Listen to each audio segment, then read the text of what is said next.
परम पिता परमात्मा पूर्ण ब्रह्म कबीर देव कबीर साहब,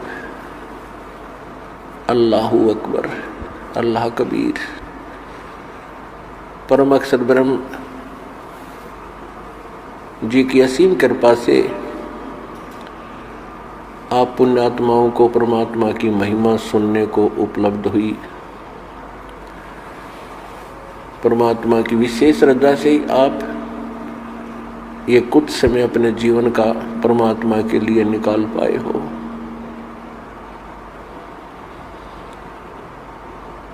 आदरणीय गरीबदास साहिब जी ने परमात्मा से प्राप्त ज्ञान के आधार से परमात्मा के दर्शन के उपरांत, परमात्मा प्राप्ति के उपरांत अपनी अमृतमयी वाणी में हमारे लिए बहुत से अच्छे निर्देश और हमारे लिए जो कर्तव्य कर्म है भक्ति मार्ग के, वो बहुत अच्छे चित्रार्थ किए हैं। गरीबदास साहिब जी ने कहा है कि भक्ति मुक्ति के दाता सतगुरु, ये भटकत प्राणी फिरंदा, उस साहिब के हुक्म बिना नहीं तरवर पात हिलंदा। कि भक्ति से फिर मुक्ति होती है। बीज बोएंगे तो हम फसल प्राप्त होगी, तो भक्ति से ही मोक्ष होता है। भक्ति साधना को कहते हैं। जो हम क्रियाएं करते हैं, सुबह दोपहर शाम की स्तुति भगवान की करते हैं, मंत्र जाप करते हैं, धर्म करते हैं, सभी यज्ञ करते हैं जो करने योग्य होती हैं, जो हमारे लिए अनिवार्य है, तो ये भक्ति होती है, इससे मिलता है मोक्ष। तो भक्ति के दाता परमात्मा ही है। सतगुरु, क्योंकि गरीबदास जी के वो सीधे गुरु जी थे भगवान, और परमात्मा तो वो थे ही थे। इसलिए गरीबदास जी की वाणी में सतगुरु शब्द समझो कबीर भगवान की तरफ है। तो आदरणीय गरीबदास साहिब जी कह रहे हैं कि भक्ति मुक्ति के दाता सतगुरु, अरे ये भटकत प्राणी फिरंदा, उस साहिब के हुक्म बिना नहीं फिर तरवर पात हिलंदा। कि ये भोली आत्माएं सतगुरु को ना पहचान के पता नहीं कहाँ कहाँ मोक्ष के लिए किन किन इन नकली गुरुओं के पास या अपनी परंपरागत साधनाओं के आधार से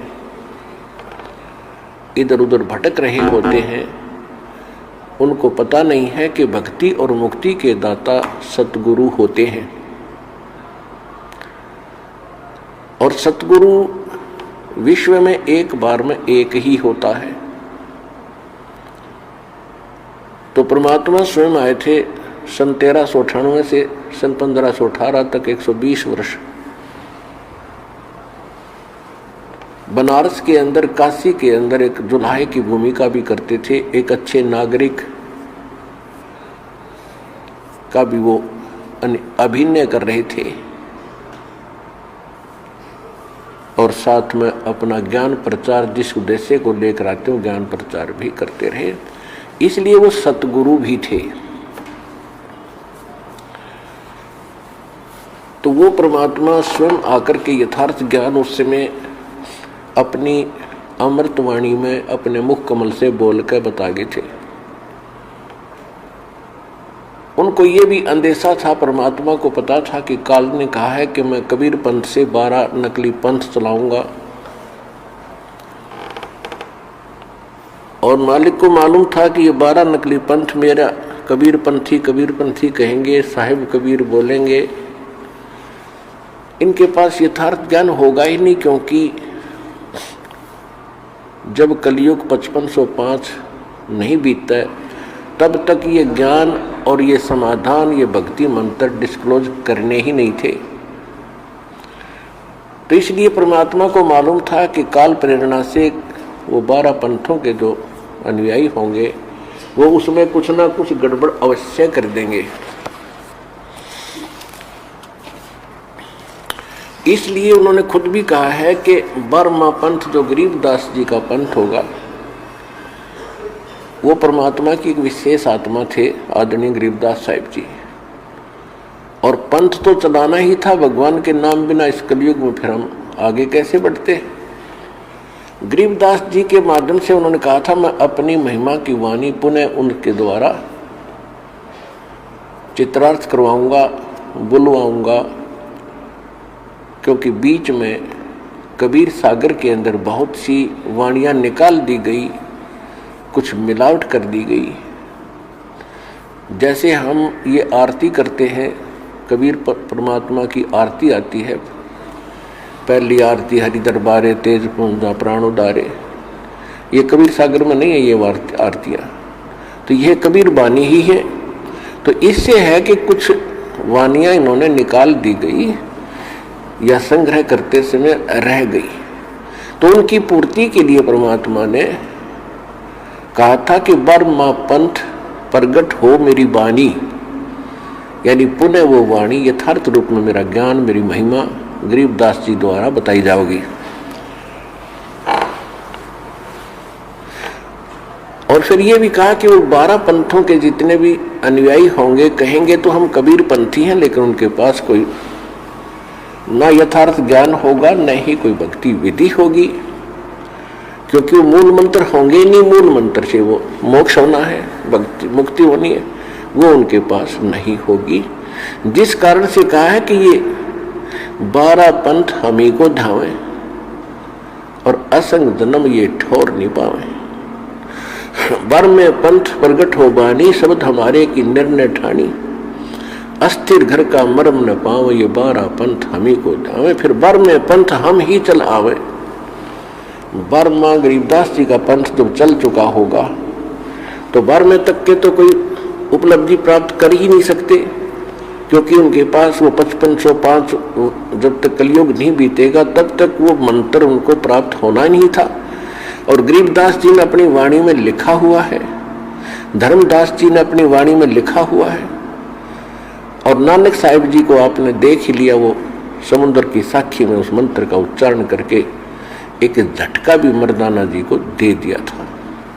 तो इसका सबका मिला जुला निष्कर्ष ये निकलता है कि इन महापुरुषों को परमात्मा मिले थे, इनको यथार्थ भक्ति विधि बताई थी, यथार्थ ज्ञान भी बताया था।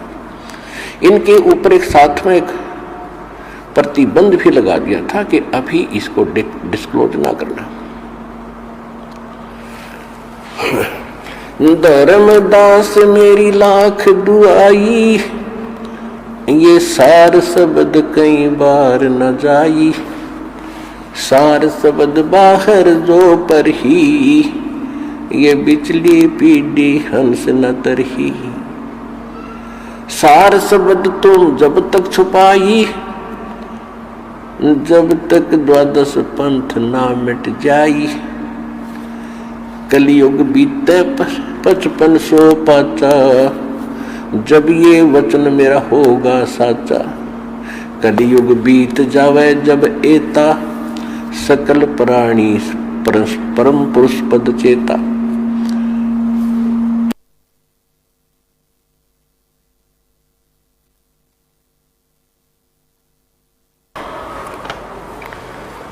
तो कहने का तात्पर्य ये है कि परमात्मा ने इस मूल मंत्र को बताया नहीं था, और फिर ये स्पष्ट कर दिया था कि वर्म पंथ गरीबदास जी वाले पंथ में हम आएंगे। परमात्मा नहीं आए तो उन्होंने एक ऑप्शन ये भी छोड़ा है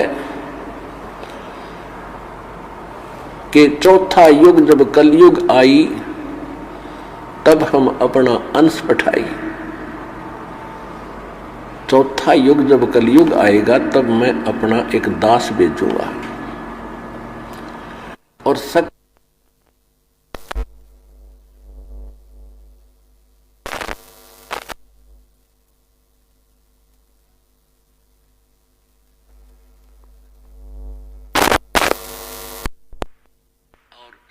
एक प्यार से सतयुग की तरह आपस में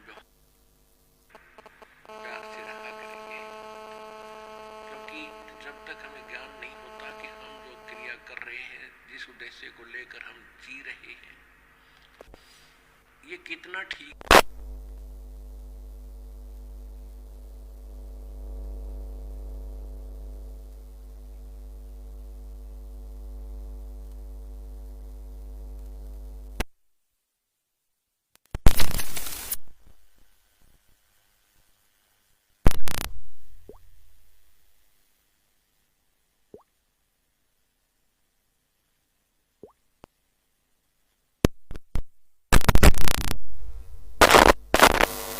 अन्यथा सभी प्रयत्न करते हैं मेरे बच्चे अच्छी पोस्ट प्राप्त हो, घने धनी हो जाए, बड़ी कोठी हो, कार हो, लेकिन ऐसा सबके लिए नहीं हो पा रहा है। सबको मालूम है, सबकी यही इच्छाएं हैं। चाहे कोई बिजनेस करता है, ये सोचे घना मुझे लाभ हो, लाभ के स्थान पर हानि ही हाथ लगती है।